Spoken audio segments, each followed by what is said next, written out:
ब्रेकनंतर तुमचं पुन्हा एकदा स्वागत। बातमी परभणीतून आहे, बातमी न्यायाची आहे। परभणीतून न्याय मोर्चा मुंबईच्या दिशेने रवाना झालाय। आंदोलकांची प्रशासनासोबतची बैठक निष्फळ ठरली आहे। सोमनाथ सूर्यवंशीला न्याय द्या या मागणीसाठी न्याय मोर्चा निघाला। सोमनाथ सूर्यवंशीला न्याय द्या या मागणीसाठी गेल्या 33 दिवसापासून परभणीत आंदोलन सुरू होतं।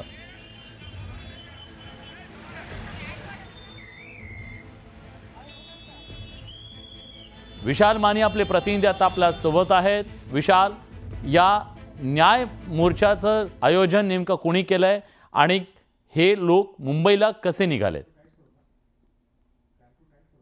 परभणी हिंसाचाराच्या दरम्यान न्यायालयीन कोठडीमध्ये सोमनाथ सूर्यवंशी यांचा मृत्यू झाला होता आणि पोलीस आणि प्रशासनाच्या दबावामुळे हृदयविकाराचा झटका येऊन विजय वाकोडे या दलित नेते यांचा देखील मृत्यू झाल्याचा आरोप या आंदोलकांकडून करण्यात आला होता। त्यामुळे या दोघांना न्याय द्या या मागणीसाठी मागील 32 दिवसापासून परभणी शहरातील छत्रपती शिवाजी महाराज पुतळा परिसराच्या बाजूला जे मैदान आहे त्या ठिकाणी हे आंदोलन करत होते। परंतु प्रशासन आणि शासनाकडून याची दखल न घेतल्या गेल्यामुळे आज 33व्या दिवशी मुंबईकडे लॉंग मार्च काढण्यात आला आहे। परभणीमधून आत्ताच काही वेळापूर्वी हा लॉंग मार्च निघाला असून यामध्ये हजारोच्या संख्येने दलित समाज बांधव आणि इतर सामाजिक संघटना सहभागी झालेल्या आहेत।